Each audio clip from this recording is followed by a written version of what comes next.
이 시각 주요 뉴스입니다. 어젯밤 11시 19분쯤 전남 신안군 해상에서 24톤급 어선이 전복됐습니다. 어선에서 통발 작업을 하던 선원 12명 가운데 3명은 근처에 있던 상선에 구조된 가운데 나머지 9명에 대한 수색 작업이 진행되고 있습니다.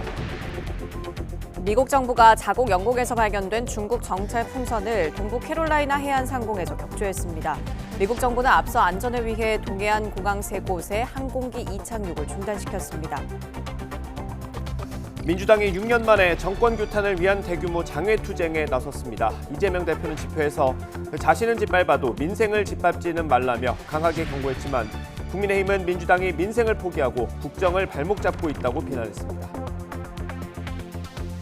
국민의힘 당대표 경선이 친윤계와 안철수 의원 간 충돌로 파열음이 커지고 있습니다.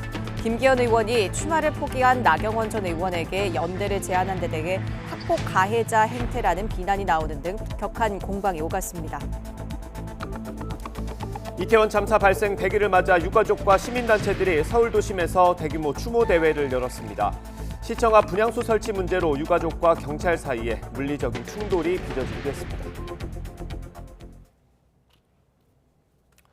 시청자 여러분 안녕하십니까? 굿모닝 YTN 3부 시작합니다. 어젯밤 전남 신안 해상에서 12명이 탄 어선이 전복됐습니다. 승선원 중 3명은 구조됐는데 밤샘 수색 작업을 벌이고 있지만 나머지 9명은 아직 찾지 못하고 있습니다. 엄윤주 기자입니다. 헬기 항공 구조사가 전복된 어선 위로 올라가 배 바닥을 두드립니다. 어선 내부에 실종자가 있는지 소리로 생존 반응을 확인하는 겁니다. 전남 신안군 해상에서 배 전복 사고가 난 건 어젯밤 11시 19분쯤. 24톤급 통발 어선 안에는 당시 선원 12명이 타고 있었습니다. 사고가 나자 선원 가운데 1명이 직접 경찰에 신고했는데 배에 물이 차고 있다는 말만 남기고 연락이 끊겼습니다. 배에 물이 차고 있다. 이걸로 해서 112로 신고가 들어온 게 이제 저희 쪽으로 전파가 이제 된 겁니다. 신고를 받고 어선의 위치를 파악한 해경은 근처 선박에 구조 요청을 했고 부근을 지나던 상선이 선원 3명을 구했습니다. 2명은 한국인, 나머지 1명은 인도네시아인이었습니다. 구조 당시 이들은 저체온증을 호소하긴 했지만 지금은 안정을 되찾은 것으로 전해졌습니다. 물에 빠져가지고 신발도 못 신고요. 젖어가지고 사람들이 오들오들 떨고 있더라고요. 저체온증이 와서요. 저체온증이 와서 말을 제대로 못해갖고 기관실에 물이 차면서 갑자기 배 넘어갔고요. 그분들은 배가 있으니까 바깥에 있었답니다. 사고 현장에서는 밤새 남은 선원 9명을 찾기 위한 수색 작업이 계속됐습니다. 전복된 어선에 리프팅백을 설치해 더 가라앉지 않도록 한 뒤 헬기와 해경, 해군 함정 그리고 민간 선박까지 투입해 조명탄을 쏘며 주변을 살폈습니다. 또 잠수사 19명은 교대로 바닷속을 드나들며 어선 내부 에어포켓 공간에 실종자가 있는지 수색하고 있습니다. 해경은 일단 나머지 9명의 행방을 찾는 데 총력을 기울이는 한편 구조 선원 등을 상대로 정확한 사고 경위를 조사할 방침입니다. YTN 엄인주입니다. 중국의 정찰 풍선이 결국 대서양 상공에서 격추됐습니다. 미국은 전투기를 동원해 풍선을 격추한 뒤 잔해 수거 작전에 나섰습니다. 김태현 기자입니다. 미중 간 갈등 속에 등장했던 정찰 풍선이 대서양 상공에서 격추됐습니다. 미국 정부는 현지 시간 4일 오후 동부 캐롤라이나 해안에서 중국 풍선을 격추했으며 잔해를 수거하는 작전을 진행하고 있다고 AP통신이 보도했습니다. 센서와 태양열 전지판 등이 탑재된 정찰 풍선은 버스 3대 정도의 크기로 알려졌습니다. 미국 정부는 격추에 앞서 안전을 위해 사우스 캐롤라이나주의 머틀비치와 찰스턴 등 동해안 공항 3곳에서 항공기 이착륙을 중단시켰습니다. 미 정부는 지난달 28일 풍선이 영공에 진입한 것을 탐지했고 이달 1일 대륙간 탄도미사일 경납고가 있는 몬태나주 상공에 풍선이 도달했을 때 격추 방안을 검토했지만 풍선 잔해에 따른 지상 피해를 우려해 계획을 중단했습니다. 앞서 조 바이든 대통령은 풍선을 격추할 계획이 있느냐는 취재진의 질문에 우리는 그것을 해결할 것이라고 대답했습니다.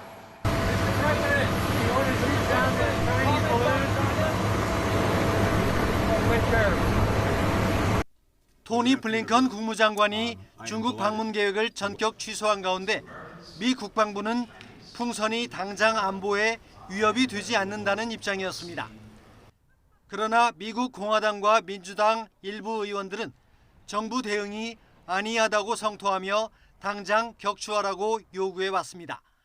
YTN 김태현입니다. 기준금리를 빠르게 높였던 미국이 속도 조절에 나서면서 한국은행도 안도하게 됐습니다. 다만 여전히 미국과의 기준금리 격차가 크고 물가도 좀처럼 잡히지 않는다는 점은 변수입니다. 조태현 기자입니다. 9개월 만에 기준금리를 무려 4.25%포인트나 높인 미국 연방준비제도. 하지만 이번엔 달랐습니다. 기준금리를 또 한 번 인상하긴 했지만 그 폭은 0.25%포인트에 그친 겁니다. We can now say, I think, for the first time, that the disinflationary process has started. We can see that, and we see it really in goods prices so far. Goods prices is a big sector. 미국의 기준금리 인상을 따라가기 벅찼던 한국은행으로선 일단 한숨을 돌릴 수 있게 됐습니다. 급격히 불어난 대출 이자로 금융 안정이 휘청이는 가운데 지난해 4분기 경제 성장률이 마이너스로 돌아서는 등 경기 침체 속도도 가파르기 때문입니다. 오는 23일 금융통화위원회에선 기준금리를 동결할 가능성이 있다는 전망이 나오는 이유입니다. 우리 경제가 충분히 감내할 수 있는 수준이라면 네. 금리를 동결할 수도 있거든요. 제가 볼 때. 왜냐하면 지금 말씀하신 것 중에 이제 환율이 국채금리가 낮아지니까 이제 우리가 환율이 지금 많이 낮아졌잖아요. 1,400원에서 지금 1,200원대로 왔는데. 다만 여전히 높은 물가 상승률은 걸림돌입니다. 공공요금이 치솟으며 지난달 소비자 물가는 전달보다 오름폭을 오히려 키웠습니다. 공공요금이 오름으로써 이제 기대 인플레이션이 상승하는 이런 효과가 나타나게 되었는데, 그런 기대 인플레이션 올라가면서 실제 물가 상승이 이루어지는 이런 채널로 반영될 것인지는 1, 2월 달에 아마 지나가 봐야 될 거라고 생각을 하고 있고요. 여기에 미국이 속도 조절에 나섰다곤 해도 기준금리 격차가 이미 최대 1.25%포인트까지 벌어져 있다는 점은 부담입니다. 금통위원들 사이에서도 기준금리 동결과 추가 인상을 두고 의견이 팽팽하게 맞서는 상황. 다음 금융통화위원회를 앞둔 한국은행의 고민은 쉽게 풀리지 않을 전망입니다. YTN 조태현입니다. 우리 경제의 뇌관으로 꼽히는 게 바로 눈덩이 가계대출인데 유독 부동산 관련한 건 장벽이 계속 낮아지고 있습니다. 정부는 부동산 시장의 연착륙을 위한 규제 완화일 뿐 빚내서 집 사라는 말이 아니라며 선을 긋고 있습니다. 김지선 기자입니다. 지난해 경매 시장에 나와 관심을 끌었던 대치동 음마 아파트. 집값 27억 원의 88%를 대부업체에서 빌려 산 영끌족이 이자를 감당하지 못해 넘어온 매물입니다. 최근 경매에 나온 물건이 빠르게 늘고 있는데 상당수는 이렇게 끌어모은 빚을 감당하지 못해 시장에 던져진 거로 분석됩니다. 고금리 탓에 갚아야 할 원리금은 올랐지만 집값은 오히려 떨어지며 빚을 못 갚거나 전세 보증금을 돌려주지 못하는 상황으로 내몰리는 겁니다.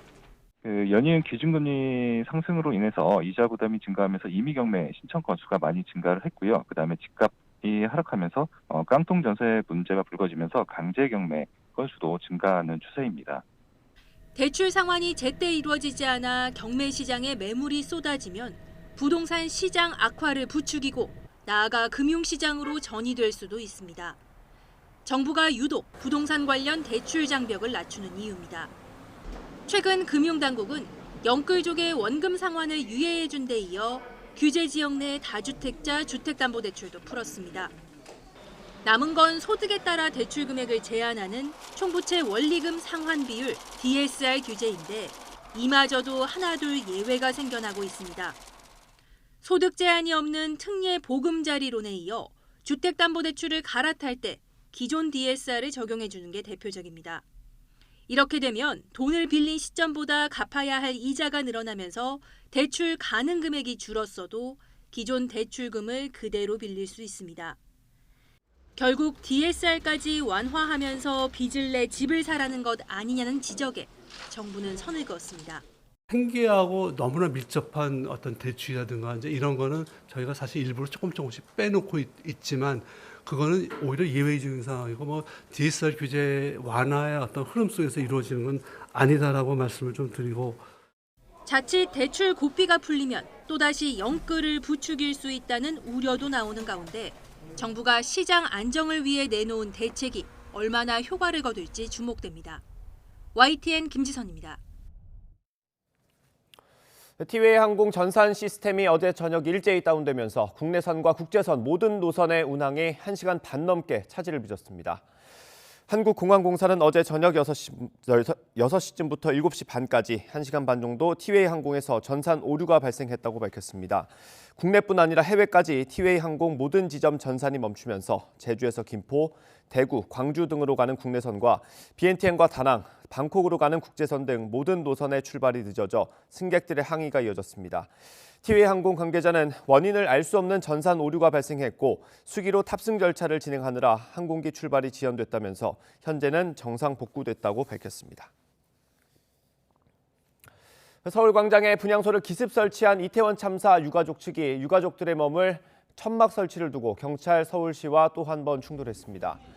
12구 이태원 참사 시민대책회의는 어젯밤 9시 반부터 1시간 반 동안 유가족들이 머물 천막을 경찰이 막으면서 대치가 이어졌다고 밝혔습니다.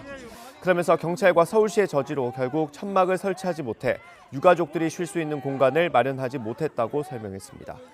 앞서 유가족 측은 서울시의 불허에도 서울광장에 분향소를 설치했고 이와 관련해 서울시는 내일 낮 1시까지 자진 철거하지 않으면 행정 대집행에 들어가겠다고 통보했습니다.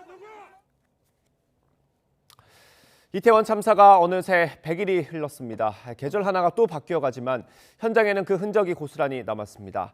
북적이던 거리는 상인들이 떠날 정도로 황량해졌고 희생자 분향소 주변은 보수단체들의 현수막으로 둘러싸였습니다. 박정현 기자의 보도입니다. 이태원 해밀턴 호텔 옆 골목. 지난해 10월 29일 참사로 159명이 숨지고 294명이 다친 바로 그 현장입니다. 여전히 쉽게 지나갈 수 없는 길입니다. 그때의 참혹한 기억 때문입니다. 지나갈 때마다 약간 마음도 약간 무거워지는 것 같고 좀 되게 슬픈 감정이 막 드는 것 같아요. 참사 골목에서 옷가게를 하는 82살 남인석 씨. 희생자를 추모하는 마음으로 거의 매일 가게 문을 엽니다. 문을 닫히고 있으면은 골목도 너무 또 컴컴하고 그래서 뭔가 생동감 있게 문이라도 널어놓고 불빛이라도 밝게 해주면은 낫지 않겠냐 하면서도 고통스럽지만 그러고 있는 거예요. 큰 기대도 없지만 손님은 거의 없는 상태입니다. 매출이라고는 그런 말 자체가 아니죠. 사람들이 여기 오면은 무섭다고 그러고 젊은 애들이 또 여기 전혀 오질 않아요. 지금 현재로서는. 참사의 충격에 찾아오는 손님도 없으니 많은 상인들이 이미 이태원을 떠났습니다. 서울의 관광 명소였던 이태원 세계 음식문화 거리입니다. 오가는 발길은 뚝 끊겼고 문을 연 가게는 찾아보기 어려울 정도로 황량합니다. 100일이 흘렀지만 이태원의 침체된 분위기는 아직 그대로입니다. 이태원 합동분향소 주변을 가봐도 심란하긴 마찬가지입니다. 희생자 유족과 자원봉사자들이 분향소를 계속 지키고 있습니다. 그런데 보수단체들이 이들을 비난하는 내용의 현수막으로 분향소 주변을 둘러쌌습니다.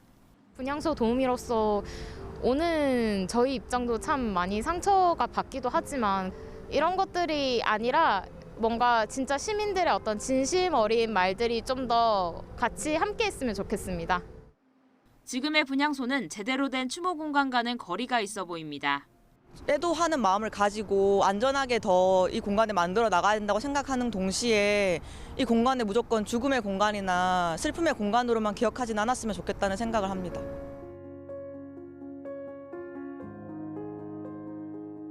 상인들은 떠나고 유족들이 지키는 이태원. 참사의 아픔과 고통은 100일 지난 지금도 그대로 남아 있습니다.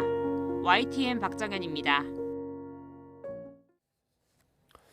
이태원 참사 100일째인 오늘 국회에서는 여야 지도부와 유가족이 참석하는 추모제가 열립니다.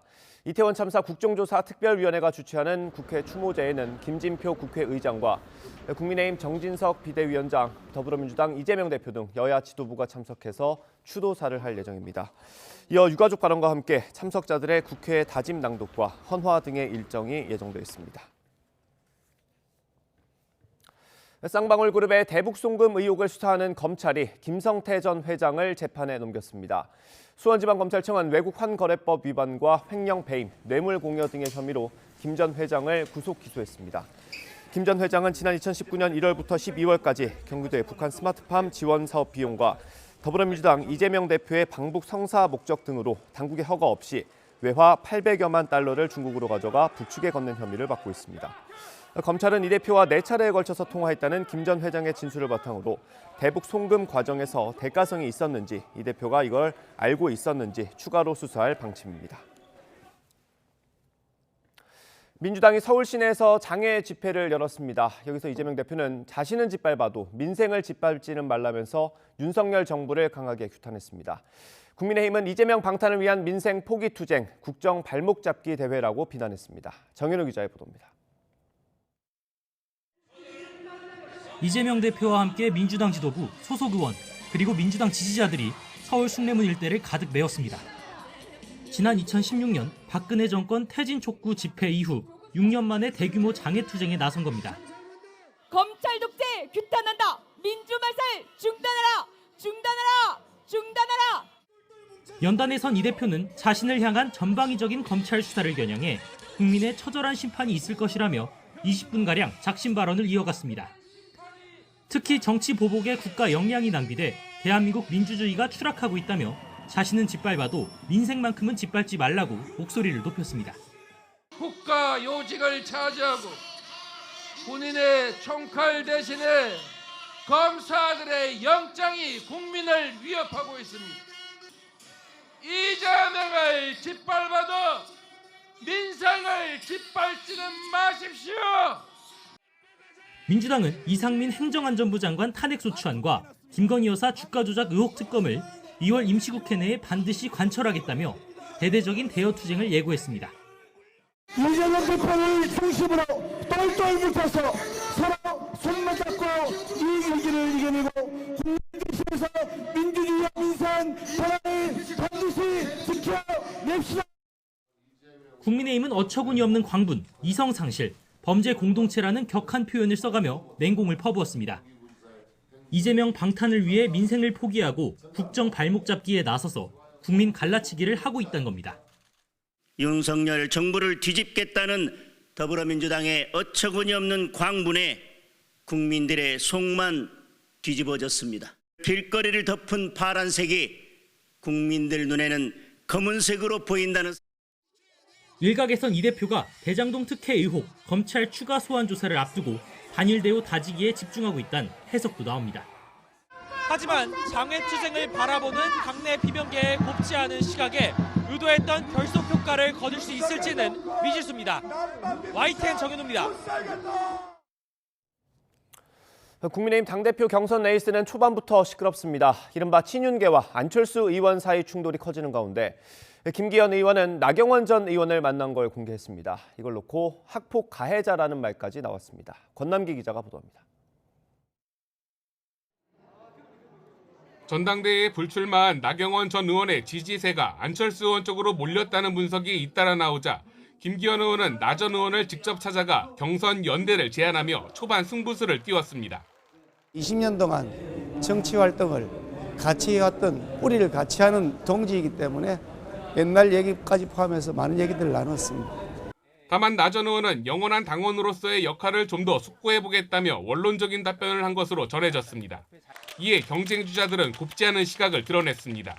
안철수 의원은 미리 약속은 했는지 궁금하다며 우회적으로 비판했고, 지금 현재 나경원 의원께서 몸과 마음을 먼저 추스리고 당일은 그 다음에 생각하시면 좋겠다는 그런 생각입니다. 천하람 당협위원장은 학폭 가해자의 행태를 멈추라며 일갈했습니다. 친윤계와 안 의원 간 격한 공방도 계속되고 있습니다. 윤심 발의를 한다며 자신을 공격하는 친윤그룹을 겨냥해 안 의원은 작심한 듯 윤핵관 지휘자는 장제원 의원이라며 대통령의 안위보다는 자기들 공천이 중요한 사람들이라고 싸잡아 비난했습니다. 친윤계 의원들은 발끈했습니다. 장제원 의원은 대통령을 공격하고 싶은데 못하니까 자신을 공격하는 것이라고 맞받았고, 이철규 의원도 안 의원은 당 위기 때 싸우기는커녕 대통령을 궁지로 몰았던 인물이라며 직격탄을 날렸습니다. 이에 윤상현 의원은 친윤계가 불법 선거 개입을 한다며 당 차원의 징계까지 거론해 확전 양상에 불을 지폈습니다. 유승민도 반윤, 이준석도 반윤, 나경원도 반윤, 안철수도 반윤, 딱지를 붙여서 대통령과 당에 무슨 도움이 됩니까? 윤핵관들은 퇴각시켜야 합니다. 친윤계는 이에 질세라 윤 의원이 당원 당규에도 없는 징계를 언급한 건 지지율이 밀리는 조급함 탓이라고 비아냥했습니다. 이런 가운데 윤 대통령의 멘토로 불리는 심평 변호사는 안철수 의원이 당대표가 된다면 윤 대통령이 탈당해 신당을 꾸릴 것이라고 예측해 파문이 예상됩니다. 이른바 윤심 논란에 선거 초반부터 내부 분열과 감정 싸움으로까지 치닫는 것 아니냐는 우려 섞인 목소리가 나옵니다. YTN 권남기입니다. 전당대회 초반부터 거론되고 논란이 됐던 게 바로 윤심입니다. 당무에 개입하지 않는다는 윤석열 대통령이 윤심이 없다고 했지만 대통령실은 사실상 공개적으로 안철수 의원을 비판하기도 했습니다. 박소정 기자가 보도합니다. 안철수 의원 선대위원장을 맡은 김영우 전 의원의 국민통합위원 해촉. 대통령실은 특정 후보를 위한 활동이 중립성에 문제될 수 있다 판단했다지만 전당대회 출마를 저울질하던 나경원 전 의원 전격 해임권 그리고 불출마 회견을 떠올리게 했습니다. 우리 당의 분열과 혼란에 대한 국민적 우려를 막고 화합과 단결로 돌아올 수 있다면 저는 용감하게 내려놓겠습니다. 앞서 당원 투표 100%로 당 지도부를 뽑도록 당원을 바꿀 때도 유승민 전 의원을 제외하려는 윤심이라는 논란이 분분했는데 이번엔 안 의원 선출을 막기 위한 개입이라는 해석이 나옵니다. 친윤계 의원들이 일제히 윤심 호소인, 가출했던 인수위원장 등 원색적 표현을 쏟아낸 것도 같은 맥락으로 읽힙니다. 공직을 맡았는데 24시간 가출을 하고 잠적을 한다 하는 것에 대해서 굉장히 분개를 하셨고요. 급기야 대통령실에서까지 안철수에는 윤심이 없다는 말이 나왔습니다. 당무에 개입하지 않는다던 윤 대통령 발언과는 배치될 수밖에 없는데 표면적으로는 안 의원의 윤심 파리에 선을 그어야 한다는 게 이유입니다. 오는 8일부터 시작되는 당대표 후보 컷오프를 위한 당원 여론조사를 앞두고 당원들에게 자칫 잘못된 시그널을 줄 수 있다는 겁니다. 하지만 진짜 속내는 김기원 의원 지지율이 생각만큼 압도적이지 않다는 위기감의 반영으로 보입니다. 대통령실 관계자는 YTN에 집권 2년차 개혁 과제를 추진하며 내년 총선 승리까지 이끌려면 당청 관계에 빈틈이 없어야 하는데 윤 대통령과 안 의원과는 이미 인수위 때부터 손발이 맞지 않는다는 게 확인되지 않았느냐 반문했습니다. 특히 이준석 전 대표 때 극심한 내홍, 그리고 박근혜 전 대통령과 김무성 당시 새누리당 대표의 갈등이 총선 패배로 이어졌던 사례를 반면교사 삼아야 한다는 목소리가 나옵니다. 하지만 의도가 무엇이든 대통령실의 움직임이 부작용을 낳을 수 있다는 비판도 큽니다. 전당대회 결과에 따라 당무 개입 논란이 당내 갈등으로 이어질 수 있기 때문입니다. YTN 박소정입니다. 2살짜리 아들을 집에 혼자 있게 해 숨지게 간 혐의를 받는 20대 친모가 구속됐습니다. 인천지방법원은 어제 아동학대 치사 혐의를 받고 있는 24살 여성 A씨에 대한 구속영장을 발부했습니다. 재판부는 A씨가 도망할 염려가 있다며 구속 사유를 설명했습니다. 오늘 피의자 신문을 위해 법원에 출석한 A씨는 아이에게 미안하지 않느냐는 취재진의 질문에 미안하다고 짧게 답변했습니다. 중대재해처벌법 시행 이후 울산에서는 34명의 노동자가 중대재해로 숨지거나 다쳤습니다. 하지만 중대재해처벌법 위반 혐의로 기소된 사례는 단 한 건도 없어서 고용노동부 수사 단계부터 어려움을 겪는 것 아니냐는 해석이 나옵니다. JCN 울산중앙방송 구현희 기자입니다. 지난해 5월 9명의 사상자가 발생한 S-오일 온산공장 폭발 사고. 고용노동부는 최근 S-오일 온산공장 본부장 등 원하청 관계자 3명에게 산업안전보건법 위반 혐의를 적용해 기소 의견으로 검찰에 송치했습니다. 사고가 발생한 지 8개월여 만입니다. 앞서 경찰도 업무상 과실치사상 등의 혐의로 S-오일 본부장 등 원하청 관계자 16명을 검찰에 송치했습니다. 남은 건 중대재해처벌법 위반 혐의. 역시나 고용노동부가 수사 중인데 아직까지 결론을 내지 못하고 있습니다. 어렵고 복잡한 수사라 신중할 수밖에 없다는 입장입니다. 법에 대해서 적용해야 하는 사실관계라든지 법 위반 사항에 대한 추가적으로 확인해야 될 사항이라든지 적용할 때 신중하고 좀 더 꼼꼼하게 봐야 되지 않을까. 다른 중대재해 사건들도 마찬가지. 9명의 사상자를 낸 SK 지오센트릭 등 중대재해처벌법이 시행된 이후 울산에서만 15건의 중대재해가 발생했습니다.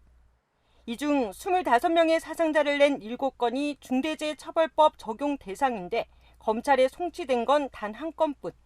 이마저도 중소기업입니다. 중대재해처벌법 수사가 이렇게 해를 넘기면서 실제 처벌까지는 먼 얘기가 되고 있습니다. JCN 뉴스 구현입니다. 코로나19 같은 감염병 대유행이 있을 때마다 전담병상 부족 문제가 반복되는데 중앙감염병 전문병원으로 새 단장에 나서는 국립중앙의료원이 첫 삽을 뜨기 전부터 논란입니다. 정부가 예산을 대폭 삭감해서 병상 축소가 불가피한데 의사들은 이 예산으로는 부족하다고 맞서고 있습니다. 신윤정 기자입니다. 흰 가운 위에 어깨띠를 두른 국립중앙의료원 소속 의사들이 병실 밖으로 나왔습니다. 중앙의료원 신축 이전 사업비 예산을 기획재정부가 삭감한 데 반발하며 직접 지지 서명을 받기 위해서입니다. 감염병 같을 때는 또 최전선 이렇게 나가야 될 때 그 역할을 할 수 없다면 저희 대한민국 국민 건강의 미래가 매우 걱정이 되고. 지난 1958년 설립된 국립중앙의료원은 시설 노후화와 비좁은 공간 등으로 20년간 논의 끝에 인근 방산동로의 이전이 확정됐습니다. 코로나19 대유행 이후 감염병 의료 대응 총괄병원의 필요성이 커졌고 고 이건희 전 삼성그룹 회장의 기부금이 더해지며 사업비도 확보됐기 때문입니다. 국립중앙의료원이 신축 이전할 곳은 현재 의료원과 맞닿아 있는 옛 미군 공병단 용지로 규모는 4만 2천여 제곱미터, 현재 1.6배 수준입니다.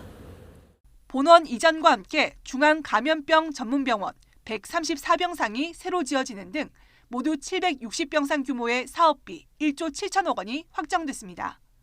현재 의료원보다 규모가 커지긴 했지만 당초 보건복지부와 중앙의료원이 요구했던 1,050병상보다는 크게 줄었습니다.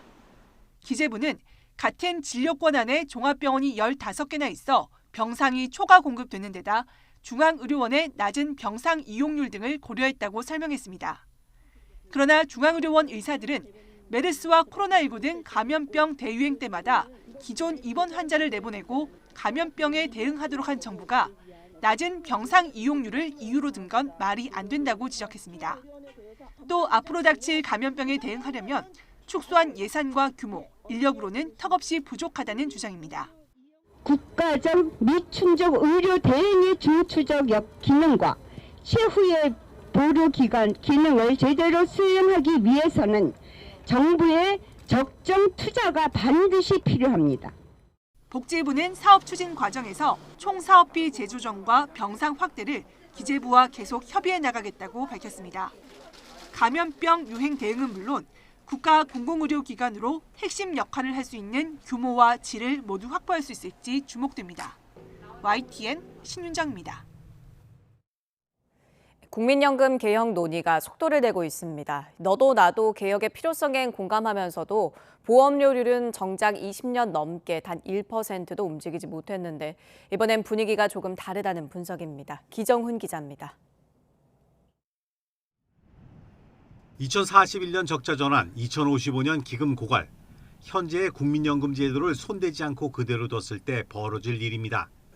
개혁하자는 목소리는 진작부터 나왔지만 실행에 옮기지 못하면서 상황이 계속 나빠졌습니다. 정부는 3대 개혁 대상으로 꼽으며 더 늦출 수 없다는 입장이고 국회도 재정축의 시산 결과까지 독촉하며 논의에 속도를 내고 있습니다. 일단 더 오래 더 많이 내도록 한다는 방향은 어느 정도 잡힌 분위기입니다. 국회 연금특위사나 민간자문위원회는 59살까지 내던 것을 단계적으로 64살까지 내도록 가입 연령 상한을 늘리자고 의견을 모았습니다. 세계 최고 속도로 진행되는 저출산 고령화를 고려하면 반대할 명분이 적습니다. 노인 1.1명을 생산 가능한 1명이 부양하는 그런 나라가 된다는 거죠. 이런 나라는 지구상에 없습니다. OECD 어떤 국가도 이 노인 부양률은 대체로 보면은 한 55에서 60%입니다. 20년 넘게 동결된 보험료율도 올리는 건 확실시되는데 관건은 인상폭입니다. 재정축의 전문위원회는 여러 시나리오를 그리며 현행 보험료율 9%를 20% 이상으로 올릴 것을 제안했지만 국회에선 15% 안이 힘을 얻고 있습니다. 하지만 이만큼 올리는 것도 사상 최대 인상폭이라 정부는 조심스럽습니다. 15%의 단계적 인상 방안은 국회 연금특위 산하 민간자문위원회에서 논의 중인 연금 개혁 방안으로 이는 정부안이 아닙니다. 정부는 국회 연금특위에서 개혁 방안을 마련하면 그 결과를 참고하고 국민들의 의견을 충분히 반영하며 소득 대체율을 올릴 것이냐 여부, 즉 얼마나 받게 할 것이냐의 문제는 의견이 엇갈립니다. 더 내게 하는 만큼 더 받게 하자는 온정과 지속 가능성을 고려할 수밖에 없다는 계산이 맞선 형국입니다. 적절한 노후소득을 우리가 국민연금만으로 달성해야 되느냐, 그것은 또 다른 측면의 고려가 필요하다고 생각합니다. 각 사람들의 근로 유형이라든지 성격에 따라서, 직업에 따라서 그런 것들은 다양하게 다르게 구성될 수 있고요. 국민연금법이 정한 국민연금 운용계획의 국회 제출 시한은 오는 10월 말. 국민과 함께 개혁안을 만들겠다는 정부가 어떤 개혁안을 내놓을지 벌써부터 그 방향에 관심이 쏠리고 있습니다. YTN 기정훈입니다. 북한의 열병식 준비가 포착되는 가운데 열병식을 한다면 오는 8일 군 창건 75주년을 맞아 개최할 걸로 보입니다. 무엇보다 잠행 중인 김정은 국무위원장이 등장할지, 이번에도 신형 무기를 공개할지 관심입니다. 최도희 기자입니다. 오는 8일은 북한에서 이른바 건군절로 불리는 조선인민군 창건 75주년입니다. 5년, 10년 단위로 꺾어지는 해로 북한이 중요시하는 이른바 정주년인 만큼 열병식이 열린다면 대규모로 치러질 전망입니다. 미국의 북한 전문 매체 38노스가 공개한 화면을 보면 2월 8일을 형상화한 모습 등 열병식 준비가 잇따라 포착되고 있는 가운데 북한 매체들도 건군절을 앞두고 축하 분위기를 띄우고 있습니다. 열병식에선 새해 첫날 이후 한 달 넘게 잠행을 이어가고 있는 김정은 국무위원장이 모습을 드러낼 가능성이 커 보입니다. 만약 김정은이 연설을 한다고 하면은 한미가 북한에 대해서 적대 정책을 계속 유지하는 한 북한 핵미사일 능력을 급속도로 고도화할 수밖에 없다라고 강조할 것으로 예상이 되고요. 또 하나의 관심사는 신형 전략무기의 공개입니다. 열병식을 신형 전략무기 공개 현장으로도 활용하고 있는 북한은 지난해 열병식에서도 신형 SLBM과 같은 전략무기를 대거 공개했습니다. SLBM과 관련돼서 어떠한 차기 구상이 있는지 이런 부분을 보여줄 수도 있습니다. 고체 연료 ICBM의 프로토타입 혹은 이동식 발사대 같은 것들이 보여질 수도 있는 것이죠. 신형 무인기나 정찰 위성의 초기 모델을 과시할지도 관심입니다. 이런 가운데 북한이 열병식을 기점으로 정세 악화의 책임을 우리와 미국 측에 돌리며 다시 무력 도발에 나설 거라는 관측도 나옵니다. 우리 군은 이번 열병식도 야간에 진행될 가능성을 배제하지 않고 있는 가운데 최근 한미연합 공중훈련을 실시하는 등 대북 억제 전략 강화에 골몰하고 있습니다. YTN 최도희입니다. 북극발 기류가 강타한 북미 대륙은 한 세대에 한 번 있을 만한 기록적인 한파를 겪고 있습니다. 체감 온도로만 보면 캐나다 토론토는 영하 50도에 육박했고 미국 북동부 일부 지역은 영하 78도까지 떨어졌습니다. 보도에 이상순 기자입니다.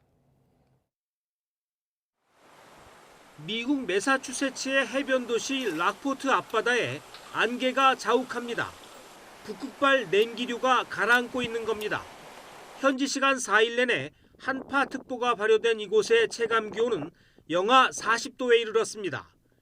인근 보스턴의 로건 국제공항에는 시속 40마일 이상의 강풍까지 불어 항공기 착륙에 어려움을 겪었습니다.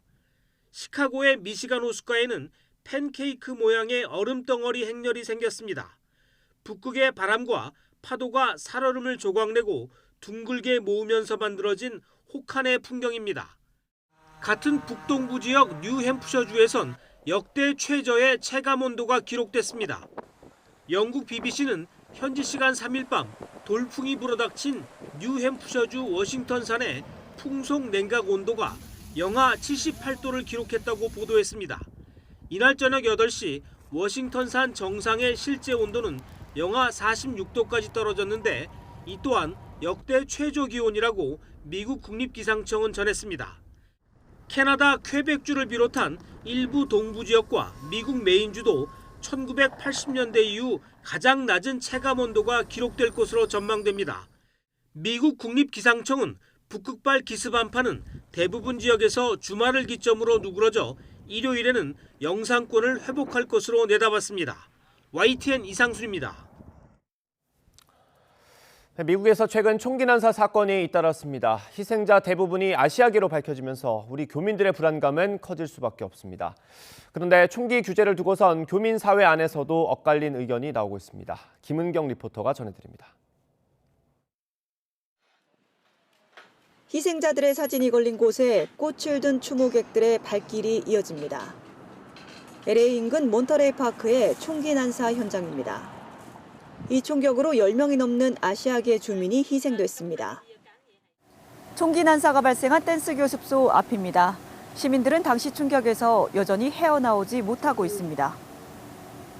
We're all different Asian ethnicities, but they all kind of remind me of like my mom's generation. At the dance studio is incredibly shocking. It feels like it's part of just everyday, like an everyday news cycle now. 앞서 LA의 부천으로 유명한 베버리 크레스트에서도 총격이 발생해 3명이 숨졌습니다.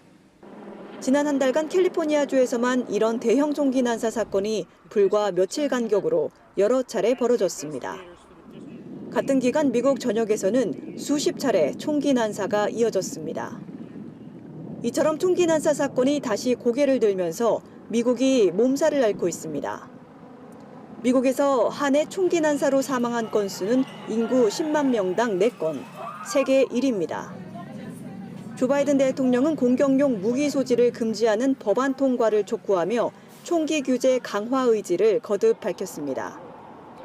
특히 희생자 대부분이 아시아계로 밝혀지면서 인근 동포사회도 비상 연락망을 가동하는 등 대응책 마련에 나섰습니다. 좀 가급적 다중이 모이는 장소에는 가지 마시고 그리고 신변 안전에 각별히 유의해달라라는 공지를 올렸고요. 이 총기 사건이 났을 때 어떻게 대처해야 된다든지, 그다음에 어떻게 예방해야 된다든지 이런 자체적인 세미나 또 자체적인 활동들을 저희가 지원하고 같이 동참해서. 동포들의 불안감은 어느 때보다 커졌지만 총기 규제를 두고선 온도 차이도 있습니다. 총기를 규제해야 치안 걱정을 덜 수 있다는 입장과 저녁에 저희들 무서워서 못 나와요. 총기는 정말 강화해야 될 것 같아요. 왜? 애들도 쉽게 접할 수도 있고. 반면 소수 이민자인 한인 사회로선 총기 규제로 자기 방어 수단마저 없어진다면 오히려 더 큰 위협을 느낄 거란 지적도 나옵니다. 특히 31년 전 LA 폭동 악몽이 가시지 않기 때문입니다. 폭동이 나고 한인분들이 경찰을 부르고 불이 나서 소방관들을 불렀는데 아무도 사실 오질 않았어요. 내가 내 비즈니스를 내가 스스로 도와주겠다. 그래서 한인분들은 총기법에 대해서 그런 면에서는 조금 약간 다른 분들하고 좀 생각이 약간 틀릴 수도 있다고. 저는 반반이에요. 네. 없어서 당할 수도 있고 또 있어서 범죄를 저지를 수도 있고 그래서 그게 어떤 게 좋은 건지. 총기 규제를 두고 미국 의회에서도 찬반 대립이 여전히 팽팽한 상황. 때문에 이딴 총격 사건에도 당장은 뚜렷한 대책을 마련하기 어려울 거란 전망이 나옵니다. 미국 캘리포니아에서 YTN 월드 김은경입니다. 이스라엘에 있는 우리 교민들도 불안한 상태입니다. 최근 이스라엘과 팔레스타인 사이에 유혈 충돌이 잇따르면서 인명피해가 속출하고 있기 때문입니다.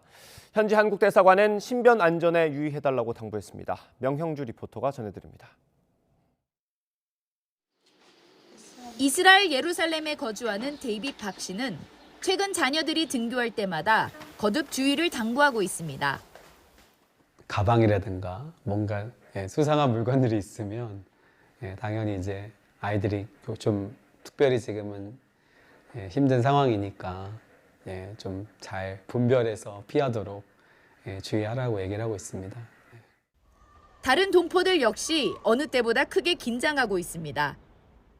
어제도 이제 시청 근처에 갔다 왔는데 친구들이랑 분위기가 엄청 잠잠했었고 이제 버스 같은 경우에는 운행을 조금 자제하더라고요. 아무래도 오갈 때나 그런 대중교통을 이용할 때 조금 긴장하게 되는 것 같고 조금 더 조심하게 되는 것 같습니다. 이스라엘에서 최근 총기 난사 사건이 잇따르면서 불안감이 크게 높아지고 있기 때문입니다.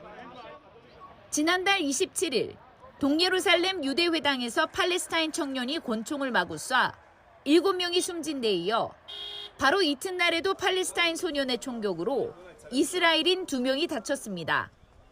1년의 유혈 사태는 이스라엘군이 테러범 색출 명목으로 요르단강 서안 난민촌을 수색하면서 팔레스타인 무장단체 대원과 주민들을 사살하면서부터입니다. 이에 맞서 팔레스타인 무장단체 하마스가 이스라엘의 로켓포 7발을 발사하고 이스라엘이 공중폭격으로 보복하면서 도심 테러로까지 번진 겁니다. 이스라엘 정부는 즉각 자국민들이 무장할 수 있도록 총기 규제를 풀고 양측 분쟁의 핵심인 유대인 정착촌을 강화하기로 하는 등 강경책을 내놓았습니다. נחליט בקרוב על צעדים לחיזוק ההתיישבות ביהודה ושומרון כדי להעביר לטרוריסטים שמבקשים לעקור אותנו מארצנו שאנחנו כאן כדי להישאר. 국제사회에선 우려의 목소리가 커지고 있습니다.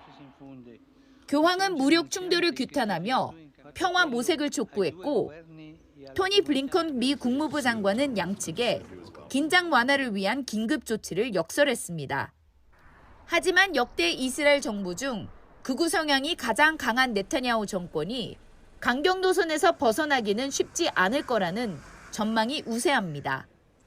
주 이스라엘 대한민국 대사관은 분쟁 지역과 주요 관광지 방문, 대중교통 이용을 자제하도록 당부하고 현지 긴급 의료기관을 안내하는 등 동포 안전 확보에 나섰습니다.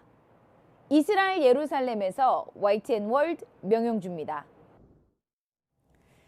그룹 방탄소년단이 내일 미국 최고 권위의 음악상인 그래미상에 도전합니다. 이번이 3번째 도전인데 미국 3대 음악상을 모두 받는 그랜드슬램을 달성할지 관심입니다. 차정균 기자입니다. K-팝 역사에 무수한 기록을 남긴 방탄소년단이 미국 그래미 트로피 사냥에 나섭니다. 올해로 3번째인 이번 도전에서는 3개 부문 후보에 이름을 올렸습니다. 영국 밴드 콜드플레이와 함께 만든 마이 유니버스가 베스트 팝 듀오 그룹 퍼포먼스 부문의 후보로 선정됐고 이 곡이 수록된 콜드플레이 9집에도 참여가 인정돼 주요 시상 분야인 올해의 앨범 부문에 호명됐습니다. 지난해 6월 발표한 앤솔러즈 음반 프루프의 타이틀곡 예투컴은 베스트 뮤직비디오 후보에 올랐습니다. 6년 연속 수상 기록을 세운 빌보드 뮤직 어워즈와 아메리칸 뮤직 어워즈 대상 등 주요 미국 시상식을 섭렵한 방탄소년단에게 그래미 트로피는 일종의 수건 사업처럼 여겨졌습니다. 지난해 2021년과 지난해 각각 다이너마이트와 버터로 베스트 팝 듀오 그룹 퍼포먼스 부문 후보에 올랐지만 고배를 마셨던 겁니다. 2년 연속 그래미 수상이 불발되자 멤버들은 솔직하게 아쉬움을 드러내기도 했습니다. 저희의 음악이 어디까지 닿는가 더 궁금했으며 아미 여러분들에 대한 뭔가 크게 보답이 되지 않을까라는 생각에 꼭 받고 싶다는 생각을 되게 많이 했던 것 같아요. 저희도 다 인정했고 그래도 눈물은 나더라고요. 그거는 뭐 참을 수 없는 거니까. 실제 수상 가능성에 대해서는 기대감과 신중론이 엇갈립니다. 특히 마이 유니버스는 미국 빌보드 메인 싱글 차트인 핫100 1위에 올랐고 영국 출신의 세계적인 밴드와 21세기 팝 아이콘인 보이그룹의 협업이라는 데서 높은 평가를 받고 있습니다. 하지만 데뷔 50주년에도 그래미 무관에 그친 스웨덴의 전설 아바와 파격적인 가사의 언홀리로 인기를 누린 샘 스미스의 수상도 유력하다는 분석입니다. 백인 남성들의 시상식이라고 비판받는 그래미의 철옹성을 뚫고 아시아 대중음악인으로서 최초 수상 기록을 쓸 수 있을지 관심이 모아집니다. YTN 차정은입니다. 여자 배구 한국도로공사가 4연승을 달리며 3위 굳히기에 들어갔습니다. 남자부 6위 KB손해보험은 봄 배구 희망의 불씨를 살리며 경쟁에 합류했습니다. 이지은 기자입니다. 박정아와 캣벨이 52점을 합작한 한국도로공사. 기업은행을 꺾고 4연승을 달렸습니다. 도로공사는 4위 인삼공사를 승점 9점 차로 따돌리고 확실한 3위 굳히기에 들어갔습니다. 저희 팀이 봄백으로 갈 거라고 예상하신 분들이 아무도 없었거든요. 근데 그 예상을 깨고 저희가 지금 3위 굳히기에 들어가서 일단 그 예상을 깬 거에 대해서 저희는 너무 기분 좋게 생각하고. 남자부에서는 6위 KB손해보험이 봄배구를 향한 희망을 되살렸습니다. 비에나와 한성종의 맹활약에 OK금융그룹의 셧아웃 승리를 거뒀습니다. 승점 3점을 더한 KB손부는 3위 우리카드와의 차이를 한 자릿수로 줄이면서 치열한 경쟁을 예고했습니다. 남은 경기 얼마 남지 않았지만 꼭 좋은 경기에서 승리해서 꼭 봄배구 가서 뵙겠습니다. OK금융그룹은 네오가 양팀 최다인 25점을 기록했지만 4연패 수렁에 빠지고 말았습니다. YTN 이지은입니다.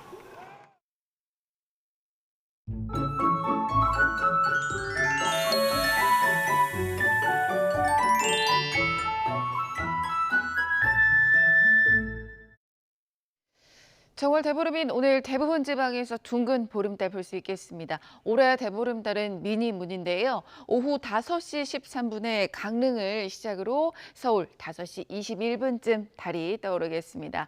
오늘 한낮에는 온화하겠는데요. 아침엔 다소 춥습니다. 현재 서울 기온이 영하 3.1도, 체감온도는 영하 5.9도까지 내려가 있으니까 보온에 신경 써주시길 바랍니다.